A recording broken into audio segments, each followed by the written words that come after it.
Thank you so much for joining us here on Lunchtime News. I'm Nissie Imano, here with the latest stories that are making headlines at this hour. Thank you for joining us. Now, 12 cholera patients are currently recuperating at Ongata Rongai Sub-County Hospital in Kajiado North Sub-County as the County Department of Health sounded an alarm over the cholera outbreak in the populous region. Confirming the incident, Kajiado County Executive Committee in charge of health, Alex Kilowa, said patients are stable and the hospital is well equipped to handle the situation. According to the Chief Executive Committee member in charge of health in Kajiado County, Alex Kilowa, the 12 cholera patients at Ongata Rongai Sub-County Hospital are drawn from different parts of the sub-county, more so from Ongata Rongai town. He further urged locals to be cautious so as to avert the further spread of the disease. To tell the people of Kajiado, the people of Kajiado North, that there is no cause for alarm. However, there is need to ensure that the environment we lived in is clean. We do the basics of hand washing every other time we interact with things that are not clean. And more importantly, our public health officers and the surveillance team to tighten surveillance just to ensure that we contain the outbreak. On his part, Kajiado North Deputy Sub-County Commissioner Patrick Mwangi noted that the cholera outbreak is attributed to lack of clean water in the area. Tuna hakika teams zetu wale wako kwa locations, sub-locations, wataendelea kuangazia na kusensitize wananchi ndio wazitumie maji chafu na waache kula chakula ambacho hakijadhibitiwa. Nataka watu waache kukula chakula ambacho kimepikwa barabarani. Mahindi ambayo inachomewa barabarani, mitura, imekuwa ni tisho kubwa. Tunataka kwamba watu waweze kuchemsha maji yao ili waweze kunywa. Members of the public who might exhibit signs of cholera disease have been advised to report to the nearest hospital. For Lunchtime News, I'm Abdulaziz Abeid. Information, Communication and Digital Economy Cabinet Secretary Eliud Owalo has reiterated the need for Luo Nyanza leaders to work closely with the government to help achieve the development agenda for the government in the area. Owalo said the Kenya Kwanza administration has an elaborate plan to ensure the region is not left behind in the wider government development plan. Owalo spoke as he attended the burial ceremony in Homa Bay County. Let us create an enabling environment for this government to support this region properly by way of tangible development for the benefit of the common mwananchi. Institute of Fisheries, which has already been budgeted and tendered in my backyard, and that's going to cost 3 billion in Kisumu County. The roads are going on. This is the development that we want to engage the government of the day. Barabara ni moja tu. Dr. William Samoei Ruto. Hakuna barabara nyingine. And Deputy President Rigathi Gachagua has assured Mount Kenya residents that all Mau Mau roads will be completed as planned. Addressing a meeting of Tetu professionals in Nairobi, the DP said he had engaged environment activists and agencies that had blocked the construction of Ndunyu Njeru Road, and construction will resume soon. Over 3,000 professionals from Tetu constituency held a consultative forum in Nairobi to engage on how to give back to their rural constituency, whose development is under threat due to rural-urban migration. Deputy President Rigathi Gachagua calling on the Mount Kenya residents to multiply their population as a strategy to secure the community's future. I have made a conscious decision, together with my boss, to bring everybody in the mountain together. I have made that conscious decision. You saw the other day, I welcomed Kanini Kega. I even got him elected. And he was abusing me and saying I should not be jailed in Kamete but Kingongo so that people can be coming to bring me uchi. And I decided that it will be foolish on my part to divide people.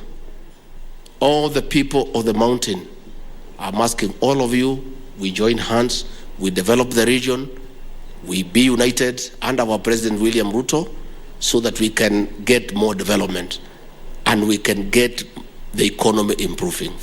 Rigathi assured the Tetu professionals that the stalled Mau Mau Road from Ihide to Ndonyunjeru will be completed since he had resolved the stalemate between NEMA and Kenha. We have had conversation. I want to report to you that the matter is now concluded. Yesterday, I had a meeting with the Director General of Kenha, Engineer Ndungu, and the Director General of NEMA, and I've given instructions that NEMA completes the report in an affirmative manner so that we can retender the road and the construction can begin. So I want to confirm to you that Ndonyunjeru Ihide Road will be constructed. The Mau Mau Road linking Nyeri and Nyandarua counties stalled after environmental activists challenged the project, arguing it will be detrimental to the environment. At least 57 kilometers of Mau Mau Road will be in Tetu constituency. Tetu MP Geoffrey Wendeto rallying the professionals to invest back home, saying the Mau Mau roads were going to open up the constituency. These people are employers. They are people of... And we were trying to show them that we have many of their brothers and sisters out there who do not have jobs and who do not have opportunity, and sensitizing them on the need to ensure that whenever they have opportunities, they also look into Tetu.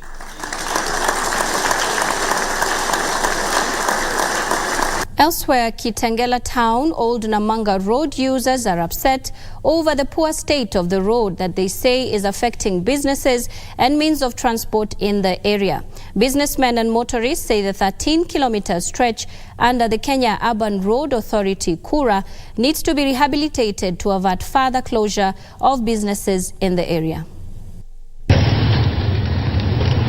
This 13-kilometer stretch road situated in Kitengela town is an eyesore and has led to numerous protests by residents here. Transport is hampered along this route, with some business people here having to close their shops. Sema kweli tumeteseka. Serikali ya kaunti pamoja na serikali national government wanadanganya. Kila wakati wanakuja wanatuwekea ati mara kumbe ni vumbi watuongezea. Sisi kama watu wa Kitengela tunasema hivi. Kama wataweka lami ama kabro, hata vumbi wasituwekee sasa. Mimi niko na duka pale. Ninauza, lakini makastoma wanakimbia juu siwezi uza mkate, siwezi uza kangumu, yote ni vumbi tupu. Nimekuwa huku since 2014 na this same problem imekuwa kitusumbua sana, miaka nenda miaka rudi. Hata wakikuja kutengeneza ndio inaendelea kuincrease. Wanakuja wanatuletea mchanga yenye si mzuri, inaleta vumbi sana mpaka unapata tunagonjeka homa, biashara zetu zinakuwa affected sana. Motorists are also lamenting the high cost of their vehicles' repair. Insecurity along the route has also been rampant, with locals claiming their plea to relevant authorities over the issue goes unaddressed. George Munene, a businessman along the road, took the issue with the government for ignoring residents' plea, yet they are collecting taxes. For the past 3 months, nimekuwa nikijitolea kumwagia watu maji kwa hii barabara. At least tupunguze magonjwa, kwa sababu kila mtu kwa hii barabara amejaza maski kwa mdomo, ama unasikia anakohoa, ama unasikia wengine hata wako hospitali kwa sababu ile vumbi watu wanakunywa hapa. Watu hawezi fanya kazi na ile je inafaa. Locals now want the road to be tarmacked. Moving on, young people have been urged to join the ongoing campaign to plant trees and improve forest cover for current and future generations. Speaking during the Wangari Maathai Environment Day tree planting activities in Nairobi, First Daughter Charlene Ruto said trees are crucial in conserving the environment and for keeping global warming at bay. She spoke when she toured schools in Nairobi's Eastlands to mingle and plant trees with students and teachers. The schools included Bidii Primary, Buruburu Girls and Rabai Road Primary. The event was aimed at helping bring students on board and educating them on climate change and environmental conservation. So we thought it's good, since today is the Africa Environment Day and Wangari Maathai Day, we remember a great woman who started the story of conservation a long time ago. So what's the best way to remember other than through other young women who are coming up, so that we encourage them to, I think, not only to be passionate about conservation, but whatever it is God has put in their hearts to be passionate about and to drive in the community. And Kenyatta University students have warned the government against implementing proposals to increase fees for institutions of higher learning. The student caucus says the move would be a grave mistake coming at a time when the country is going through tough economic times. Speaking at the university premises, the students also gave the government a 3-day ultimatum to allow owners of China Square Mall to reopen. The student leaders want the mega store back in operation by Monday, March the 6th of 2023, noting that the university community is the biggest beneficiary of the pocket-friendly prices it has been offering. Who at times go for long holidays, you wish to use that money to start those small, micro and medium enterprises that you promised during your campaigns, so that we can embrace that notion of your campaigns of the bottom-up economic model. We saw an issue whereby some people are trying to bring an hearsay of incremental fee. These are things we are calling and we are telling the government not even to think about, because comrades already are suffering even with the amount of fee that is there. Waswahili husema lisemwalo lipo na kama lipo laja. It is very bad that the president has never said anything about the China Square saga.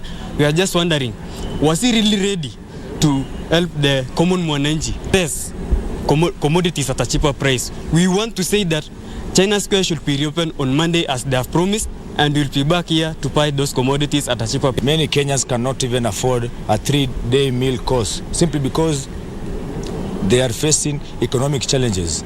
There is so much unemployment amongst the youth populace in our country. And we were promised by this current regime that they would empower the youth through the hustler funds and also through capital, so that they can start small, medium business enterprises. But up to now, the only hustler fund that you can access is so little. Meanwhile, the National Assembly's Committee on National Government Constituency Development Fund has urged members of Parliament and constituency CDF committees to embrace public participation in deciding on which projects to fund, while taking note of the peculiarity of challenges in the constituencies across the country. The committee urged that the fund should be directed to projects that have a direct impact on locals. The committee spoke during a routine inspection tour of the NGCDF funded projects in Kisumu County. We have released up to now about 45 million to each constituency. There is an average of 145. The delays, one, we remember this the first year after the general election, so that is expected, but also the hard economic times. But we have a promise now that we'll be getting 2 billion every week. The promise we have is that by the end of this month, we should have received all the monies for the CDF fund, which you know is basically used for education and security purposes. It's always important to have public participation so that you can get the views from the public and have it escalated up. I would say that CDF is a model that began way back, and it adopted the current government's motto, which is bottom up, and we've always been doing that, starting from at the constituency level, what the wananchi want, and escalating it right up to the management. Then we fund back down.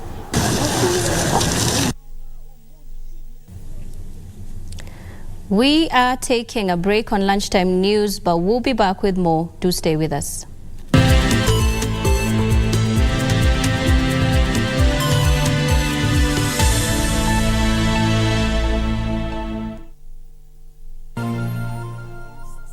Unajua siku hizi wateja wanatulipa na simu sana.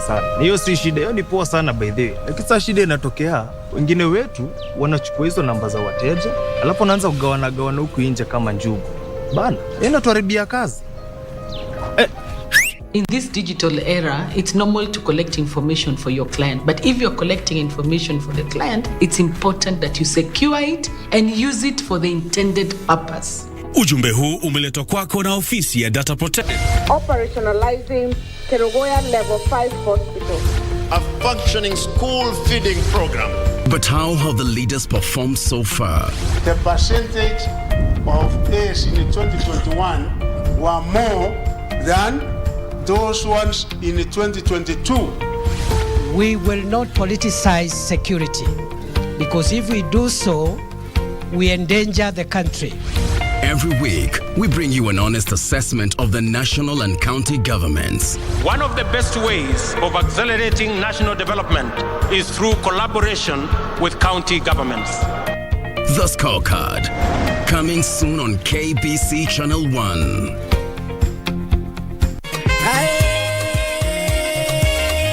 Ni kionjo tu cha uhondo utakaovuma pale Sahara City Resort, Tunyai, Tharaka, katika kaunti ya Tharaka Nithi, wakati kikosi kizima cha Mwago FM kitatua kwa burudani hadi che.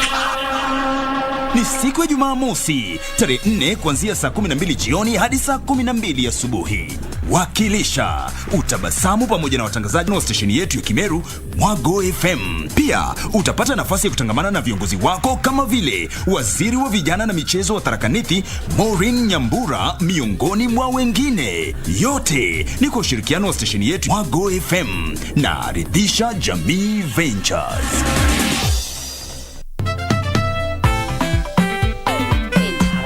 Squeeze wewe ni foodie? Yes, ndio umjui.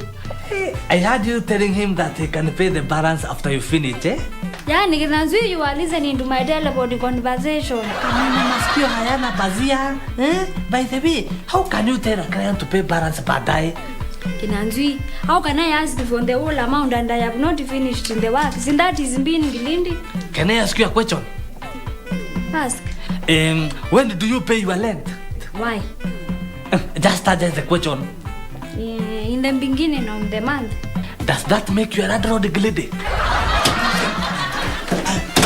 You people, you don't know what is going on out there. And we are right here. What is this in the coast? What's wrong? What's going on? Abosira has gone wash. Huh?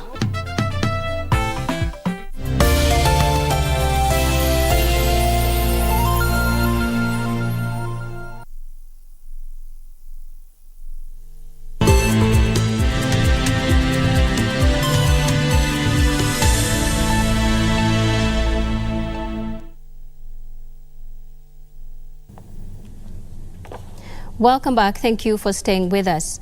Now, the Parliamentary Legal and Justice Affairs Committee has committed to increasing funding towards strengthening the Kenya National Commission on Human Rights in 2023-2024 budget. In a 2-day retreat in Mombasa, aimed at establishing a good working relationship between the two entities, the Parliamentary Legal and Justice Affairs Committee Chairperson George Murugara noted that increasing the funding to the human rights body will strengthen its mandate in the society. Sentiments echoed by the Kenya National Commission on Human Rights Chair Roslyn Odede, who reiterated that the engagement will ensure that human rights are protected in law. To be seen in all the 47 counties of the Republic. This cannot be done unless the Commission is actually well funded by the government. It is very, very crucial for us as a human rights entity to engage with them because they are able to ensure human rights are protected in law. Moving on, the government is set to launch another affordable housing project in Nairobi's Eastlands as it strives to address the housing deficit in the country's capital. The Starehe Point project, estimated at a cost of 12 billion shillings, targets to have 6,000 affordable housing units constructed and a recreational facility. In keeping up with the affordable housing project that has seen President William Ruto break ground for the project in various counties, the president will on Monday be breaking ground for the Starehe Point project. Sitting on a 24-acre piece of land, the Starehe Point project will see the construction of 6,000 units clustered into 1, 2 and 3 bedrooms. Parts of the things that will be in the development will be recreational facilities, early childhood development facilities, sports facilities, community halls, places of worship, and areas that could host businesses in retail and destinational retail. The 12 billion shillings project by the Gulf Cup Real Estate seeks to ease the housing demand in Nairobi's Eastlands, with low-income earners expected to be the biggest beneficiaries. So the site you see behind you here was a low-density population that belonged to the national government. It had around 370 houses. So we are basically densifying it to create a little bit more so that we can create decent accommodation for 6,000 plus families. The company has partnered with Build Her Company, an organization that seeks to empower women through construction. The women are expected to take a leading role in carpentry, joinery, painting and tiling. Construction was a male-dominated area, but we as women are coming to take over because there are even better opportunities, and as women we do detailed work compared to men. So that's a big up for women. The Starehe Point project is expected to be completed in 4 years. John Jacob Courier, the Lunchtime News. Farmers have been asked to adopt new farming technologies that will put them in a better position of harvesting high yields amidst the harsh effect of climate change witnessed in the country. Joyce Waithera, a seed expert from KEFIS, reiterated that one of the most effective ways to ensure farmers get good harvests when rain fails was to maximize drought-resistant seeds that have been certified and suitable for specific regions. Sentiments echoed by a section of Kiambu leaders, with Governor Kimani Wamatangi promising full support from the county government. They were speaking at the ongoing Waruhiu Stakeholders Agricultural Show in Githunguri, Kiambu County.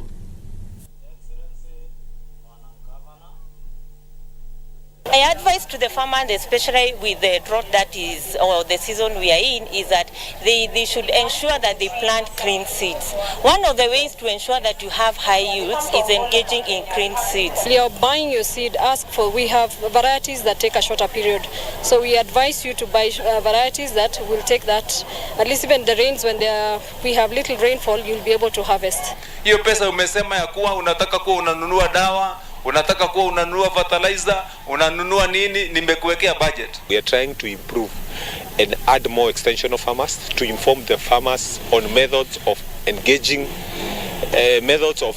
their farms so that they can produce more, get more from their farms.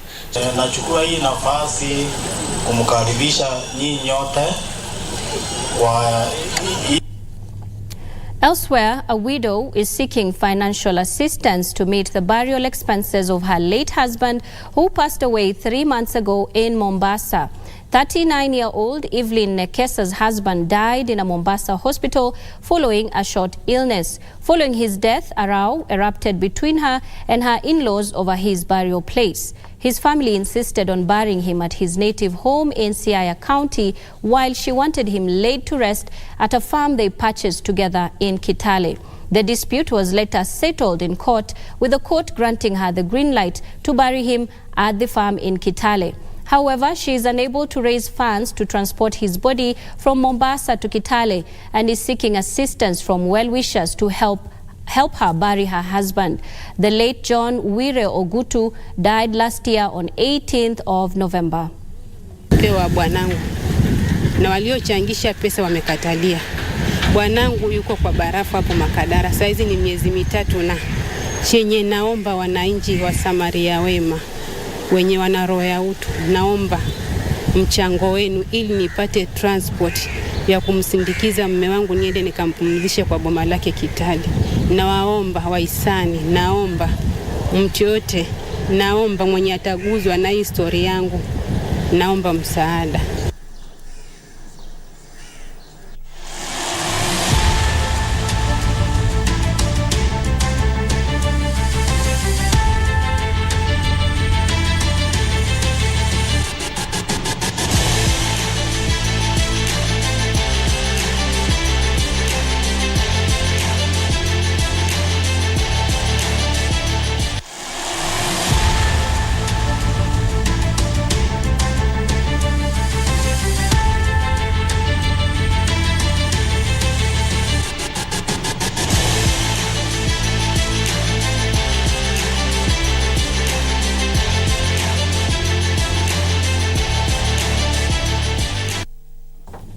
All right, let's take a look at the sports of the day. National Rugby Sevens team Shujaa has been relegated to the classification matches at the ongoing Vancouver Sevens after losing their first two Group C matches. The team, coached by Damian McGrath, started their campaign yesterday on a sour note, losing 31-12 to Olympic reigning champions Fiji, then lost 26-12 to Great Britain in the second game early today. They will face Uruguay in their last group game tonight. Kenya currently trails Group C with 2 points. Great Britain tops the group with 6 points, 2 ahead of Uruguay. Fiji is third on points difference. Play back, they're going to straight back, but better to have points on the board than not. Been unsuccessful. They lead 5-0. Fiji still chasing a gold medal on the series this season. Round 6, of course, we're in now.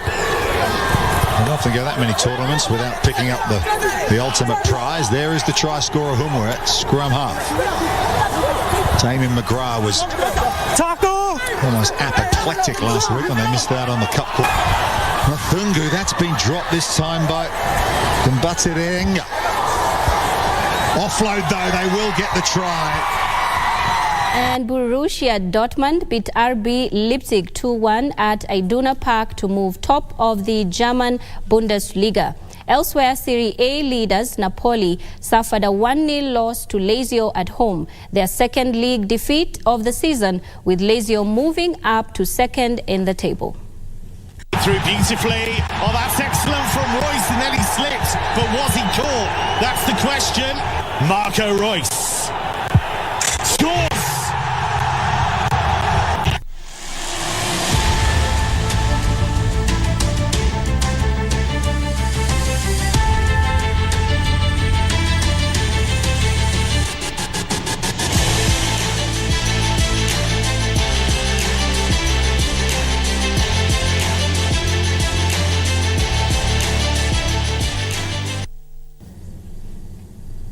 And that's all that we had for you on Lunchtime News, but more news on our website at www.kbc.co.ke. We do appreciate your feedback and your interaction on Facebook, on YouTube, and on Twitter at KBC Channel 1. I am Nissie Imano. Lucy Mora has been our sign language interpreter. Good afternoon.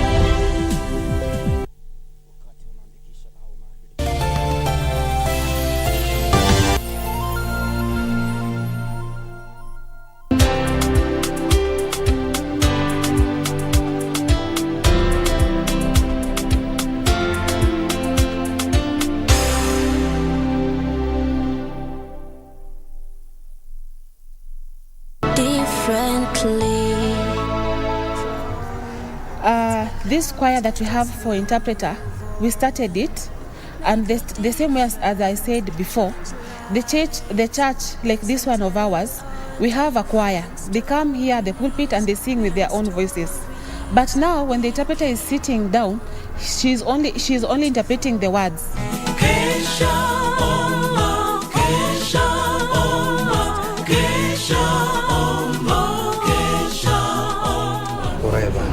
Differently able. Operationalizing Kerugoya Level 5 Hospital. A functioning school feeding program. But how have the leaders performed so far? The percentage of A's in 2021 were more than those ones in 2022. We will not politicize security, because if we do so, we endanger the country. Every week, we bring you an honest assessment of the national and county governments. One of the best ways of accelerating national development is through collaboration with county governments. The Scorecard, coming soon on KBC Channel 1.